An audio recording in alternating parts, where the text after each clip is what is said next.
about. All right. Hello, everyone. I am Kimball, Somatic leadership coach for highly sensitive women leaders, coaches, and entrepreneurs, and the host of the Sensitive podcast. Today, I am joined by Jayne Anne, and I will allow her to introduce herself. I'm Jayne Anne Ammar, and I am the owner of Health on Your Terms, where I work with women who struggle with emotional eating and binge eating and body image issues to support them in healing their relationship with food and body. Thank you so much for taking the time to join us. Yeah. And gosh, I feel like what we're diving into today is a topic that is just so near and dear to my heart as someone who is a space holder also. But obviously you identify as a highly sensitive person, and you're also a coach yourself. You're a professional space holder.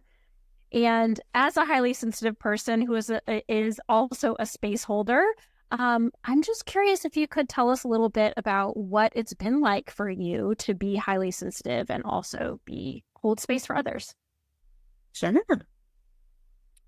I think in some ways it's really wonderful I switched into this career. For some background, I switched into this career about 5 years ago. So I have not always been a professional space holder, as you call it. And I think what's been really wonderful actually is making it an official thing so that it isn't just like, oh, I'm highly sensitive and deeply empathetic, so people dump your problems on you like left and right and your family. But it's like, no, you know what? This is my work. And that has helped me actually enormously. So, Yeah. in that one respect. But yeah, so I lost track of your question. What was your question again? Yeah, I was just curious what it's been like for you to be highly sensitive and a space holder, what your experience with that has been like. Yeah, that's such a good question. It's been very, very interesting because I think we get into the territory of really like me and not me, and like boundaries and what's someone else's stuff and what's your stuff.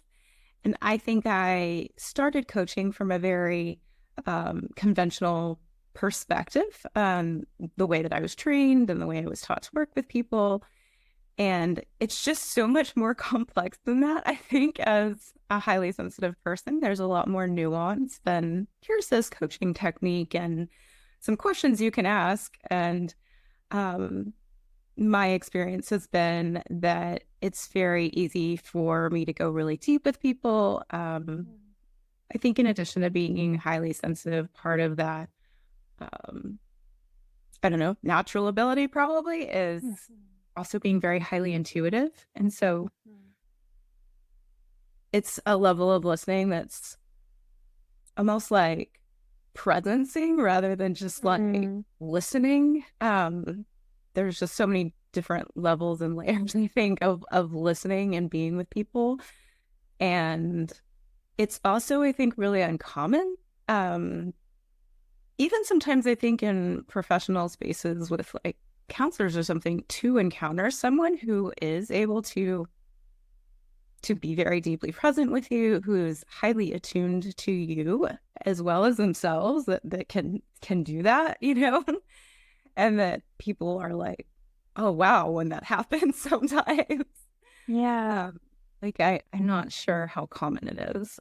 So for me, it's been really, really deeply, richly rewarding because it's like, oh, wow, how cool that I get to be, like, I feel so honored, like that people are able to just, you know, not only open up, but all of the deep and lovely things and the deep and scary and dark things that we're able to go into together. And I think, yeah, a lot of that has to do with like me being really highly sensitive, that there's so much in the unspoken that you don't have to explain that allows us to do that work. Yeah. Yeah. I really loved the part where you were sharing about this level of deep listening really being a presencing is the word you use, I believe. And I think something that comes so naturally, intuitively as a highly sensitive person is listening to more than just the words. It's a tracking of body language. It's a tracking of the nonverbals. It's a tracking even as a highly sensitive person. We can pick up on the most subtle and slight of energy shifts, even in the room or in the spaces that we're holding. And I think that these skills and abilities are gifts that we have as, highly sensitive people, neurodivergent people. And it allows us to, quite frankly, use those skills in this profession in a way that is just natural and intuitive for people who are highly sensitive. And you very seamlessly sort of led into what was going to be my question, which is, what are the advantages of being a highly sensitive person and holding space? And I know I've named some of those things now, and I heard you name some of them as well, but I'm curious if anything else comes to mind or if it feels like we have covered a lot of those advantages. Advantages. Yeah, I think we did a lot already. Such a wonderful question as well. I think when it comes to advantages, I do think that there is something to, just to reiterate, I just do think there is something to not having to explain so much. Whenever that person in front of you, like you said, the energy shifts, or, there's something that you just sense is like, your little antenna goes up, that it's so much more helpful than, we're so verbal, right? Our culture in general, and it's very easy to just kind of talk your way out of a thing, or like, we're all intelligent. We know how to converse with people. And if you're in a coaching or a counseling type setting, and I even have people say like, I can kind of get out of things, or like, don't let me get out of this, like, so that's underlining. Yeah. Yeah. I love that. Well, I also obviously want to talk about the flip side of that question. And what is it that you see as unique challenges of being a highly sensitive person and being a space holder? Yeah. Yeah. I think this question requires me to go back just a little bit to explain my, background just a tad to give some context to the question. And I think that, and maybe this isn't for all, but for me, in my experience, I have really, I think, understood that maybe there was natural inclinations or tendencies, but I really do attribute a lot of my high sensitivity, and I am by no means a highly sensitive person expert, read the books, but I don't know all of the things, right? But I really do attribute a lot of some of like my finely attuned senses to being, to growing up in a somewhat abusive household and having somewhat of a traumatic childhood, right? Yeah. And so I will say, sort of the evolution of things, I feel like in one sense it was like, oh, this thing happened. And as an adult, whenever I started to use these sort of abilities, right, in a sense that was able to support others and serve others and even become my actual source of income, like the way that I provide value in the world, was hugely like validating, if that makes sense. It's like, well, like I have these skills and abilities that people really appreciate and need and want and in the world.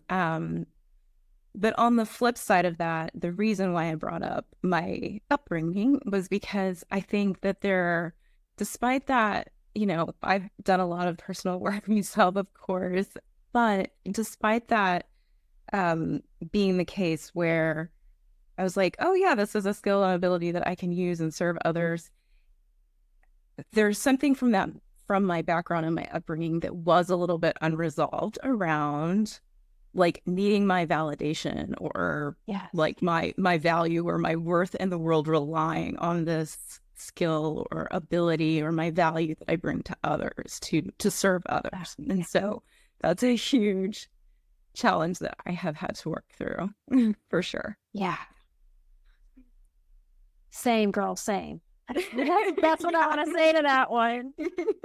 I think it's so interesting that you know, that this is what really came up for you with this question, because I would be curious how many people who are space holders have, obviously we can't have the exact same experience, but a very similar experience. I would certainly consider myself to have had a traumatic childhood as well. I've been diagnosed with complex PTSD, amongst other things, highly sensitive, neurodivergent, all the things. Right. And I am so highly aware, just like you were saying, of, having done, literally, I've been in therapy since I was 9 years old. My self-awareness is not lacking. I am very aware that my ability to hold space is like inextricably linked to trauma. And it is inextricably linked to, like, I had to hold space as a parentified child for my caregivers. And I learned how to do that so skillfully from the age of 9. Like, I've been doing it since I was 9 years old. And which makes me just intuitively very good at it. And also, as you're saying, it also feeds this worthiness wound almost in there, right? Of like, well, this is the way I get value. When I hold space in this way, then I'm being who I need to be for other people. And when you take that and you attach it to making money and you attach it to profession, that can be sort of, dangerous isn't the word that I want to use, but it can be like a slippery slope, right? Yeah, it's murky. Yeah, that we can have this stickiness in our exchange with our clients, or the people that we're holding space for, that I think as space holders, we need to be very mindful of, because we're bringing that stuff into our sessions, and our clients are not there to fill up our worthiness wound. So that's not the point of them being there, right? And so I think that it's a again, it doesn't feel like quite the right word to say a heavy task, but it's an awareness that we need to bring into our sessions of what we are bringing into our sessions, and hopefully that we're bringing a clean slate, so to speak, where we are aware of that and we're not bringing that stickiness and bringing that to our clients. So I think that even we can take this even a step further, because what it brought up for me, even as you named this very similar experience that I have had, Jayne Anne, is let's say somebody that isn't a professional space holder is listening to this. It also is similar of you constantly being the listening friend. Yeah. Gosh, I just went on an hour-long walk with a friend, and they dumped on me for 55 minutes out of that hour, and the last 5 minutes, how are you? Yeah. And then there's this resentment that builds up all the time of, gosh, I'm constantly holding space for other people's problems, for what's going on in their life. And I don't have anybody to listen to me. I don't have anybody to reflect my experience, to hold space for my experience. And I think that that's somebody, when you are a highly sensitive person, it's almost like even in friendship circles, even in non-paid spaces, a non-monetary exchange, that can sort of be the gravitational pull that you get sucked into just by having those skills, and those skills being very intuitive and very, just something that comes really naturally to you. So that's another piece that I wanted to mention, even for people who are listening to this that aren't professional space holders, and that there isn't a monetary exchange. There are other ways that this may potentially show up in your life. And another piece that I wanted to bring up, that I know, Jayne Anne, that you and I have had discussed before, before, formally recording this podcast, is just this tendency to, since you are highly sensitive, empathetic, in tune with energy, all of this, like, really take on your clients or other people's energy as your own. And I know you had already mentioned and sort of alluded to boundaries and like what's mine, what's yours, and how that can really get murky in a paid relationship. And so I'm wondering if you could speak a little bit more to that of this tendency to take on other people's energy. I'm trying to think of where to go with this. You said it very brilliantly. It's like, yeah, that's definitely a tendency. It's like one of the challenges, I think, of being really sensitive and attuned to other people, right?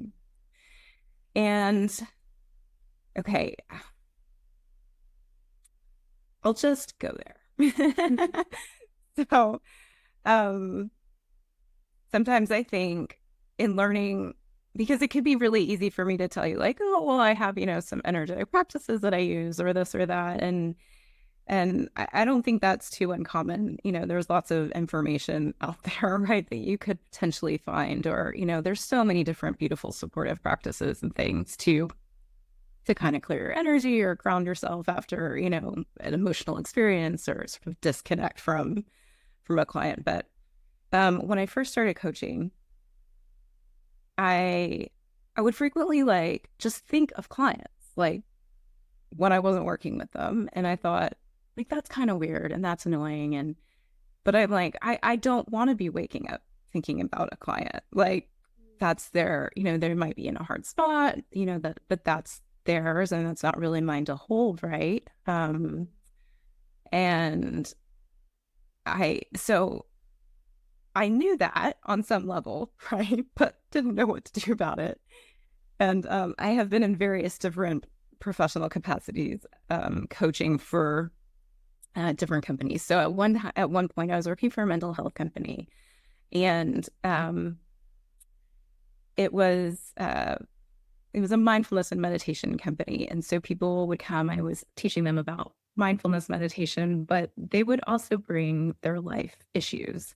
And the company maybe wasn't very particularly ethical. And actually, very shortly after I left, they really switched to licensed professional counselors. But there was many, many, many a time where I was working with people that it was like really and truly, completely 100% out of my scope of practice to be working with somebody who is just in a very, very, very fragile, extreme mental health issues, state. And so I was on a call with somebody, and there was no like real barriers. It was just like anybody could book with you. Like just there was no, filter or like, hey, this is what they're dealing with. I just got on the phone with a stranger. And so I got on a Zoom call with somebody, and she revealed to me some trauma that she had suffered as a child that she had never spoken to anyone about. And this was her first experience of like kind of processing this and thinking about it and realizing, that she needed to get some help, and felt like I was that help. And in that moment, I went over my session length by a lot. I don't even remember how much. But like, that's like number one big thing is like just the basic boundary of like, if we're going to have an hour session, we're going to have an hour session. It's not going to be an hour and a half or however long you feel like you need me on the phone with you, but we can wrap up and start again. And I was deeply uncomfortable, and I felt like I was her like only hope or something like that. Like I just really fed into all of these like really negative things coming up. And I got off that phone call. I laid on my bathroom floor on the tile, and I just cried. I was like, how did I get here? Like, how did I get here? And, there's a lot of different, aspects with like the role in that company and that job, but Yeah. it taught me exactly what I needed to know. Like, this is like, I had to go that far and be in somebody somebody else's pain so deeply and just realized that I wasn't the support that they needed at all. Like that just really wasn't what I, one, had the capacity to do, or the interest, or the inclination, or the training to do. And I mentioned that story because it was one of those moments when I was like, oh, I got to figure this out. Like, I cannot be the holder of the world's pain. Like I'd signed up for this in a sense of like, yes, I want to do this work, and I want to support people, and I was teaching mindfulness and meditation, but that boundary was so far crossed into my own like personhood and well-being and what I was doing in the world. It was like, okay, that was like the inclination and the start for me to be able to get really good about like what's okay and what's not okay, and like just being able to even know my own limits around that before I could tell somebody else what those boundaries were, and what we can do and what we can't do, and that kind of thing. Yeah. I think that the story that you shared, which thank you for sharing, of course, just really illustrates so well how the lack of boundaries was harmful to both parties. Yeah. Because I think a lot of times we can think of the lack of boundaries as only being harmful to ourselves, but that we're doing a service to the client by crossing our own boundaries. And this is a direct representation and perfect example of how when we, and of course, I'm not blaming you in this situation. It was the company's needing to be more ethical, as you named. Yeah. Quite disturbing of a story, actually. But, that when we cross those boundaries as well, that it ultimately doesn't serve the client either, because we're out of the scope of our practice in this instance, or, we're giving beyond our capacity in general, and that's ultimately not serving the person at all. So I just wanted to name that, because I think a lot of the times we feel like we're doing a service to the other person when we are crossing our own boundaries. And I actually see it as very much the opposite. And I think it can be really helpful to explicitly bring that forward. I'm so glad you did.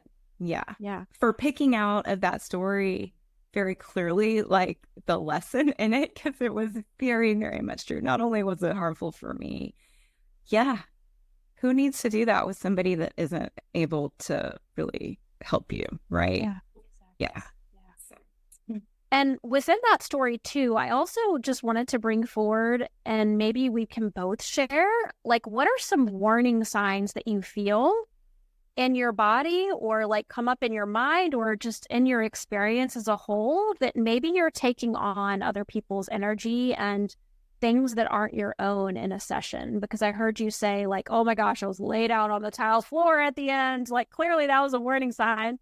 But it had gone so far fast. Yeah.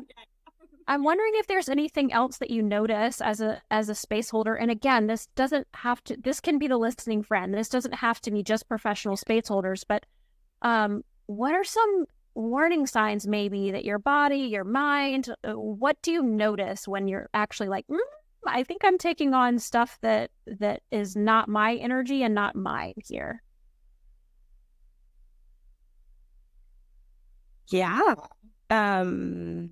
I mean, it's just the no signals. And for me, it can come up as resentment. It can come up as, that's the big one, actually. Yeah. And I love how you mentioned with friends too, because yes, we are talking about this in a professional capacity, but I've been that friend too, throughout the years, where it's like, oh, wait, what just happened? And so, yeah, there's that sense of resentment coming up in me. I know. I'm like, okay, this isn't an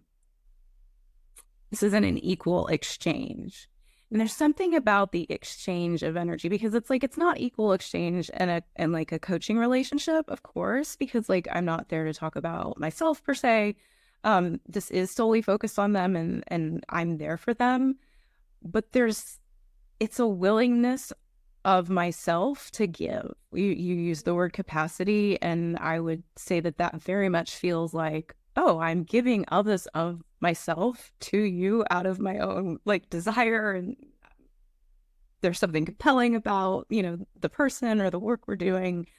Um, I'm being fed in the interaction itself, as opposed to it just feels like this is a like a duty or responsibility, or the person like it's my responsibility. I have to do this. There's none of that feeling. So yeah, those are some ways that I typically start to understand. This is this is a weird one. It's minor, but like even boredom, I'll realize like, why am I bored?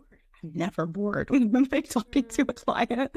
Like that's really weird. So whenever I start having like negative emotions in myself, not having anything to do with what they're really saying, I'm just noticing tracking my own, you know, personal internal, what's going on with me as someone's speaking with me. That's how I know I'm like, I need to think about that again. Like, what's going on there? And I might not be processing that in the session, but I can very clearly understand whenever I'm like checking out, or like this is something is coming up that's about me, you know. So yeah, I always really want to mark and note those.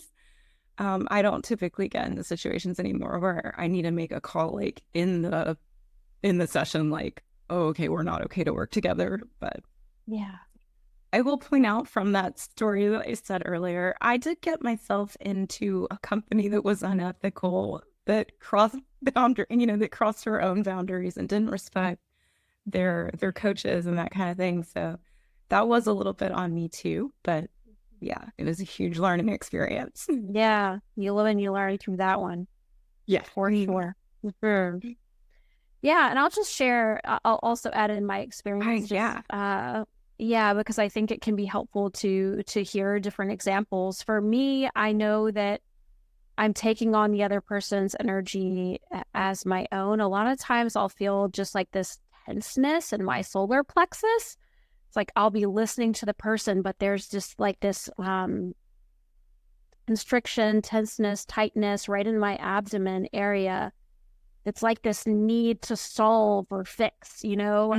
It's almost like this anxious energy that like I've got to figure this out, and that responsibility is on me, right? Instead of like, I know and believe with every fiber of my being that all my clients are whole, resourceful, capable human beings, and I am simply holding space for you and mirroring all of that back to you, and asking you questions that helps you come to your own like solutions that are way better than anything I could have come up with, right?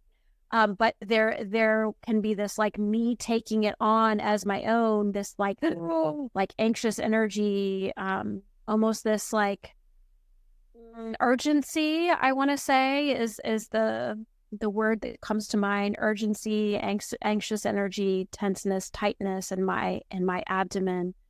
Yeah. Those are the things that I noticed for myself. Or quite frankly, maybe the person comes to the session and they bring something like really, really heavy. Well, then I notice I start to feel heavy, right? Like, it's okay, wait, I didn't come into the session with this heaviness.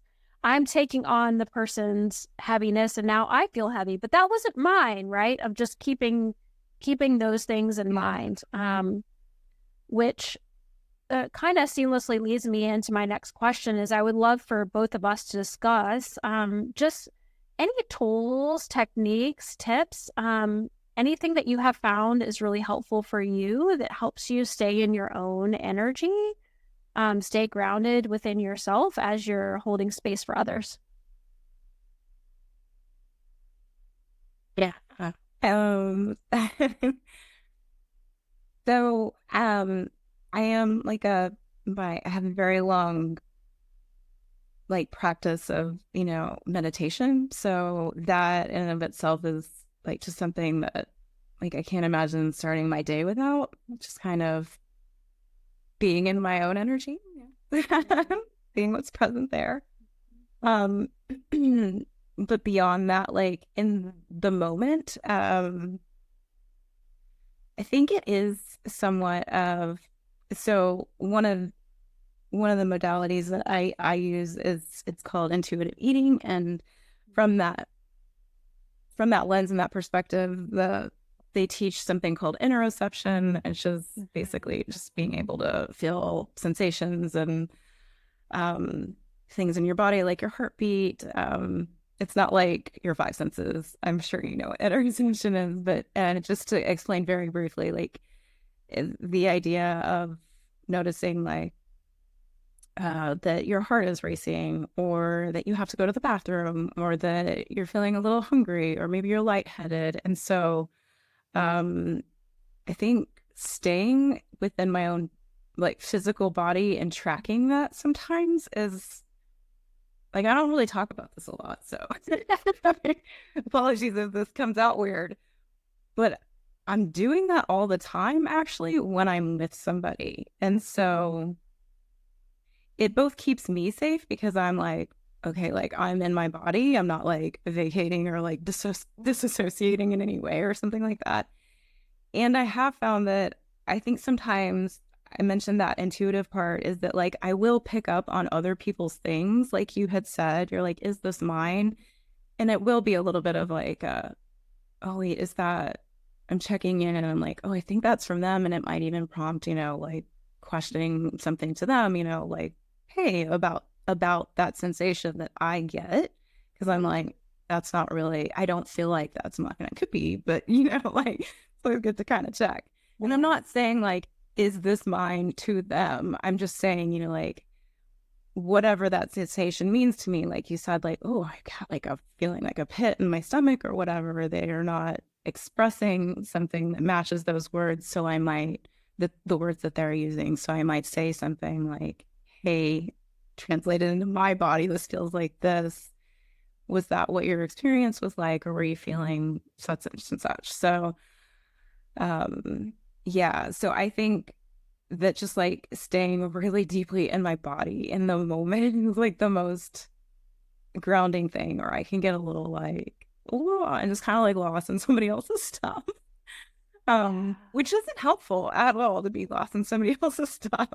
No, Yeah. not at all helpful. I think that you described that so beautifully and well. And my practice is very, very, very similar of that interoception, just really tracking how my body is responding to the information that I am being given, right? And that's a tracking, not to center myself and turn all the attention to myself in a client session, but as a means, like you said, of staying connected to myself and during the session. And I practice what's called dual awareness within the somatic experiencing world.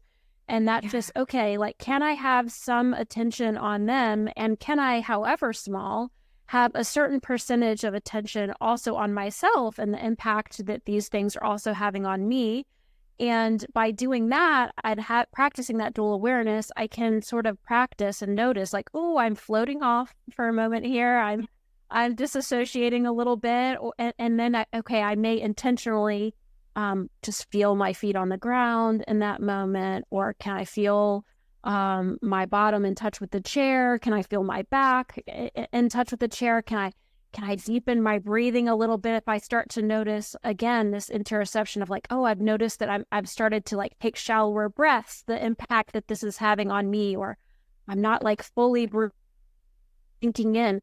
And I know that this sounds like a lot to track. And it is, and it's so funny because I think a lot of times there's sort of this, I don't think anybody that would be listening to this podcast likely would have this experience, but I think that there's a lot of times people like, oh, you're just paying somebody to listen to you. Like, this is all the things that are going on for somebody that's holding a space. We're not just listening to you, right? There's, and it's like, you've got to tie everything together from the beginning to the end, from all your prior sessions. You've got to pick up on the most useful information. I mean, we could go forever and ever. Like, this is not just listening. And doing that dance of the dual awareness of being in tune with myself at the same time as you, ultimately, I view that as in service to the client, because if I'm sitting here and what you're sharing with me, I notice I'm and taking shallow breaths, and like ultimately, like you're saying to me, this goes back to the presencing, right? That's ultimately taking me out of presence. And so if I can maintain this interoception of what's going on within me, where, oh, I notice that I slightly am taking shallower breaths, let me like sink into that a little bit more and deepen my breath a little bit, then those things are ultimately serving to have me hold deeper presence with that person. And I believe that as space holders is our primary job. So I just want to name that to me, the whole purpose, the whole point of all of this is ultimately, it is in service to ourselves, and it's also in service to the client or whoever we're holding space for, because it's allowing us to have that deeper level of presence with them. Yes. Just underline everything that you said. I love that. Well, I feel like what both you and I shared, as far as, practices that you and I both share, are very similar, of really tracking our bodily sensations. But I'm curious if there's also been any mindset shifts or beliefs that you've had to really sink into more deeply, or that have helped you in holding space for others as a highly sensitive person. Sure. I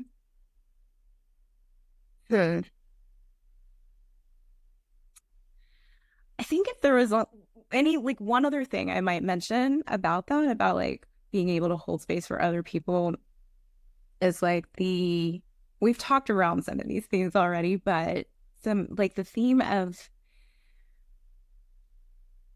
I coach people because I enjoy it. And so, like, I really do get a lot of joy from it, which might sound weird, like, if somebody's sharing something deep and heavy, but I mean, even that, like, I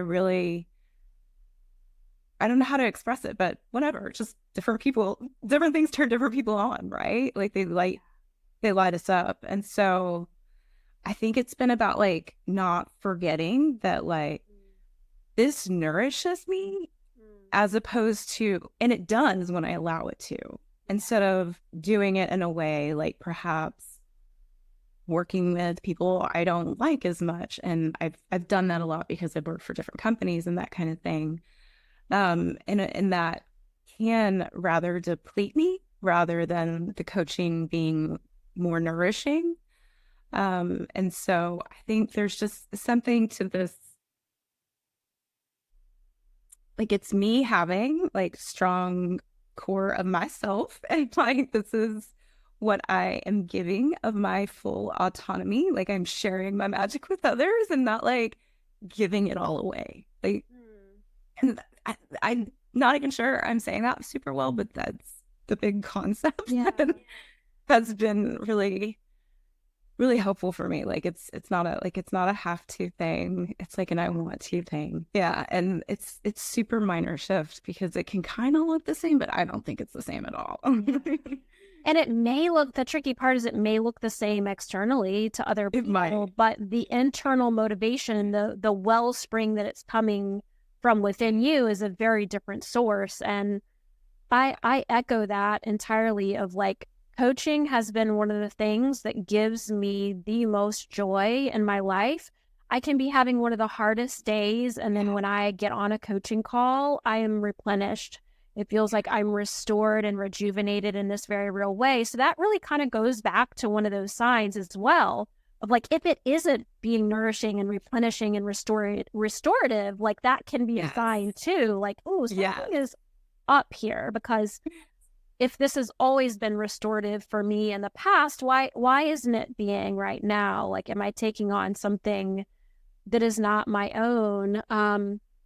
And I think what I wanted to explicitly name from something else you shared just then, and I sort of had made a little mental note from earlier when we were talking, so I'm glad it's kind of circling back around to this. I think that there can be a tendency for those of us who are highly sensitive and who that these are our natural gifts and abilities, and they come very easily to us, and they're also very nourishing to us. There can be this tendency, like part of the challenge can be to be exploitative with ourselves. Like that's, you didn't name it specifically as that, but I hear that in the I'm giving of my own free will and autonomy. To me, that's saying like I'm giving out of my sovereignty versus I'm exploiting myself and the gifts that come really naturally to me. And I feel like I have to do that.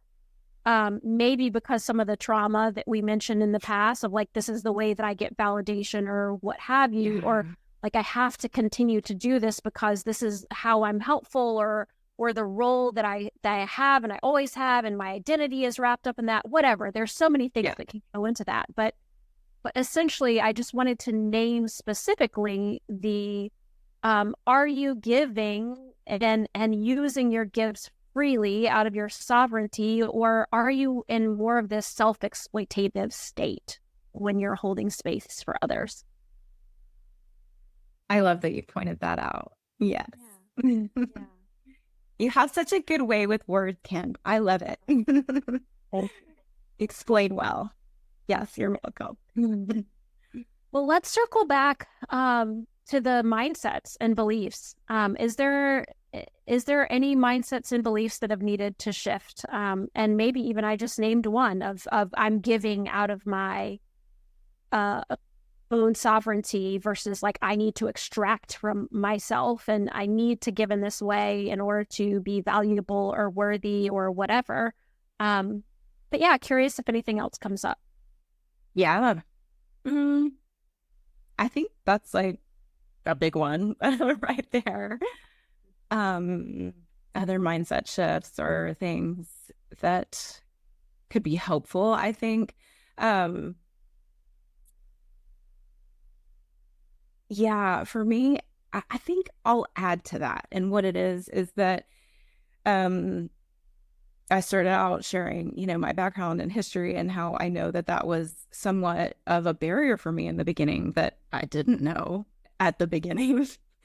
And then, quickly came up and working through that. And part of what has helped me work through that actually is recognizing all the other pieces and parts of me that I don't ever give away in coaching, like like that have nothing to do and they're no one else's, you know what I mean? Like I get to save a huge part of myself for me and my enjoyment. And maybe that isn't everybody's way of being or thinking about things, but for me it is. Like as part of being highly sensitive, I'm deeply creative and I get so much joy from that as well. And so like that's just me. It has nothing to do with anybody else. And like really nourishing those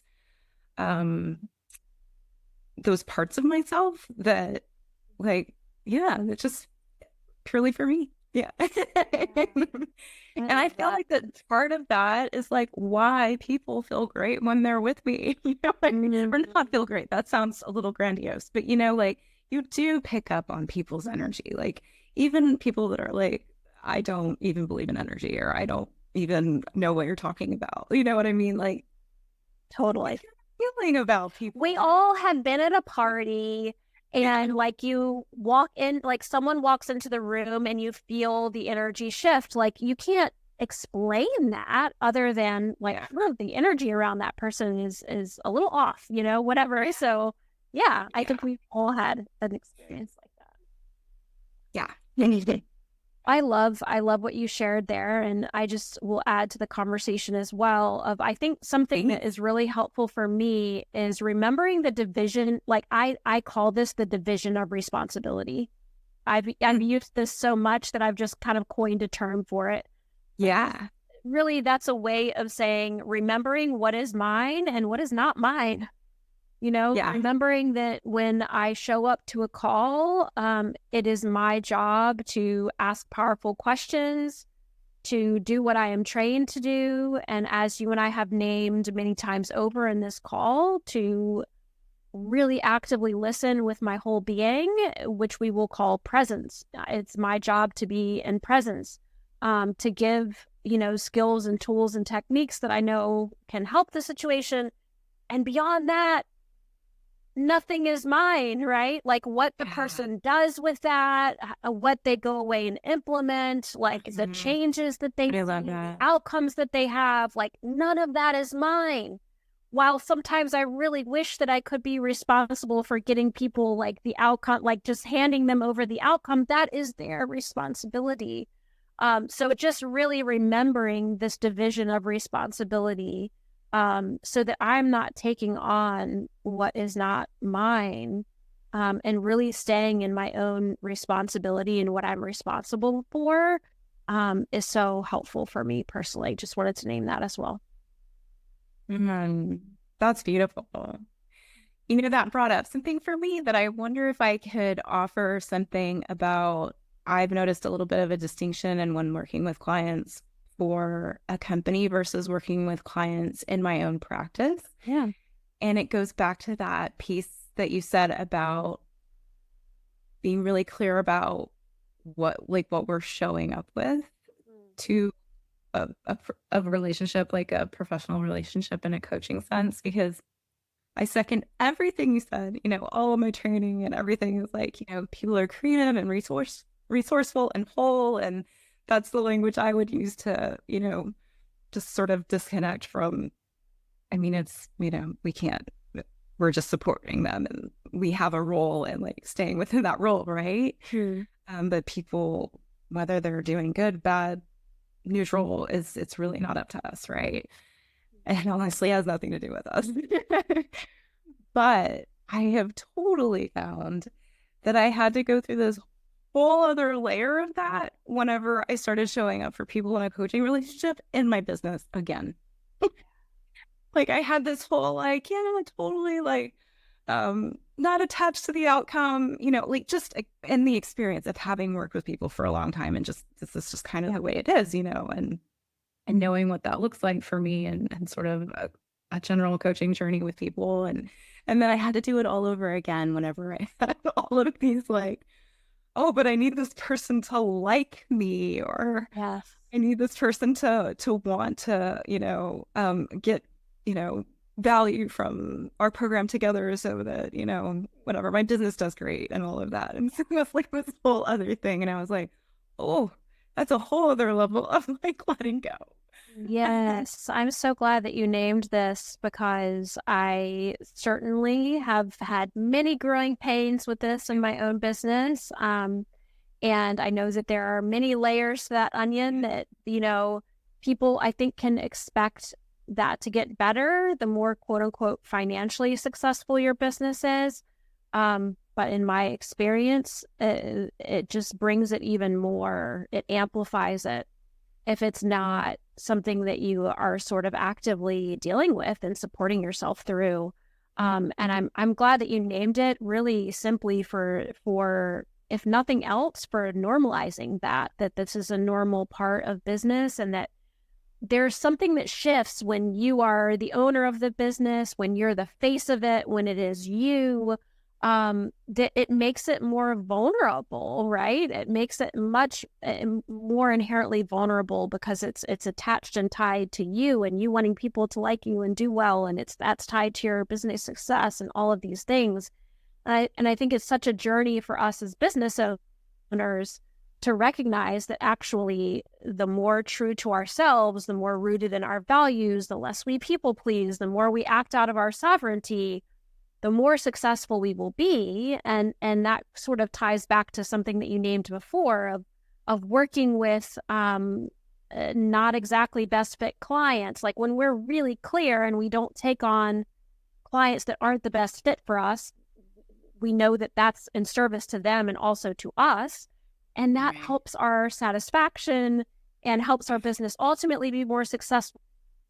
Be this initial like pruning that happens when we stop people pleasing, when we stop kind of shape shifting and we start to be more authentic in our business, that can feel like this, like what's gonna happen.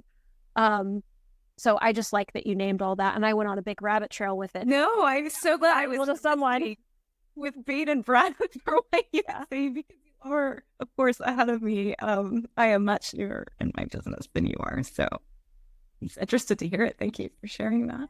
Yeah, of course. Well, if it's okay with you, I would love to move us into closing. I just have a few rapid fire questions that I think can be really fun. Okay. Really fun and just a way for the audience to get to know you a little bit better. So you don't have to think too hard, don't have to give super long answers, can just be whatever sort of flows top of mind. Just have a few questions for you. So the first is just, is there anything that you feel like you'd like to say in closing that feels like it needs another moment to wrap up from our podcast today? I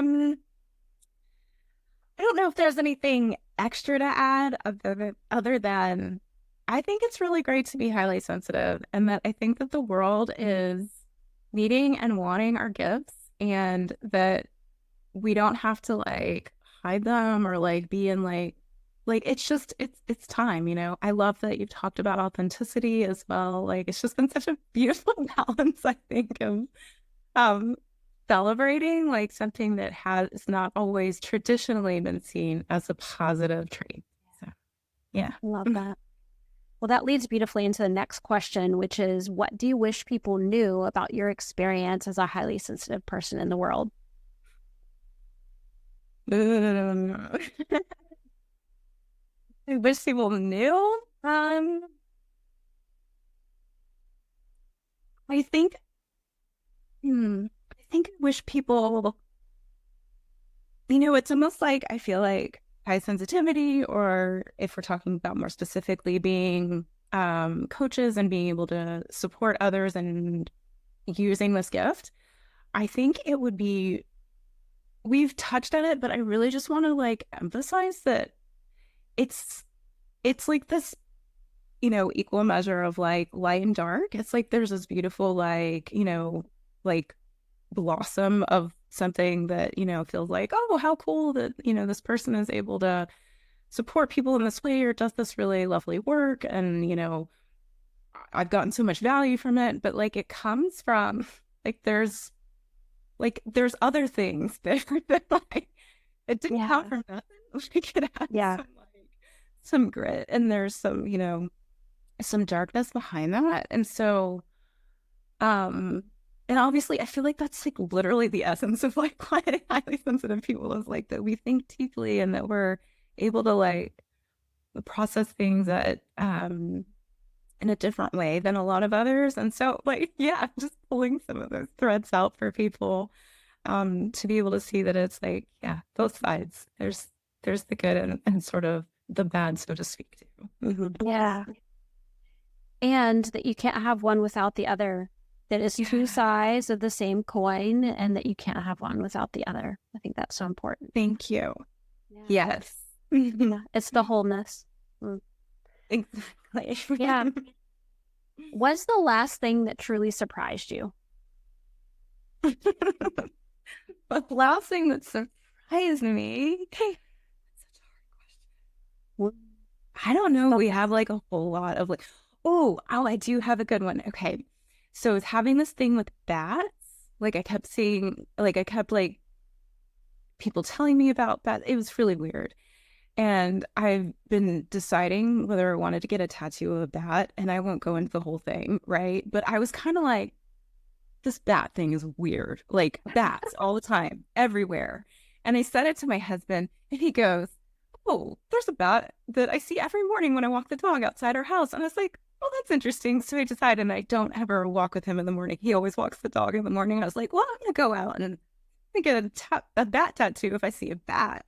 I didn't see the bat, right? I was like, okay, well, man, you know, that solves that or whatever. And then the next morning he goes, Jayne Anne, there were 2 bats this morning and they were circling my head. And it just like, it let me laugh so hard. And I was like, surprise, like, I think I'm going to get a bat tattoo. That's so wild. I'm going to have to hear the whole backstory of that when we stop recording, because I want to know about the bats. And thank you for sharing. All right, last question. What consistently brings you deep joy? I think consistently my lovely daughter, she's 20. Her name is Rain. She is my pride and my joy and my light. And But everything and just everything about her, she's 20 and I could just still pinch her face like she's 2. And I just love her so much. I love that. I love that so much. We're at very different points in our mothering journey. My son is 1.5. So just hearing that from somebody that's much farther along, it's just like it makes my heart happy to know that it only increases, you know? So. Oh, yeah. She'll always be my baby. Yeah, I love that. Those are fun. Thank you. Thank you so much. Yeah, thank you so much just for sharing your time, your energy, your presence with us today, sharing your wisdom. Thank you so much for coming on. I greatly appreciate it. Thank you for having me. Thank you for inviting me. This was beautiful. So grateful. Of course. Bye-bye. Bye.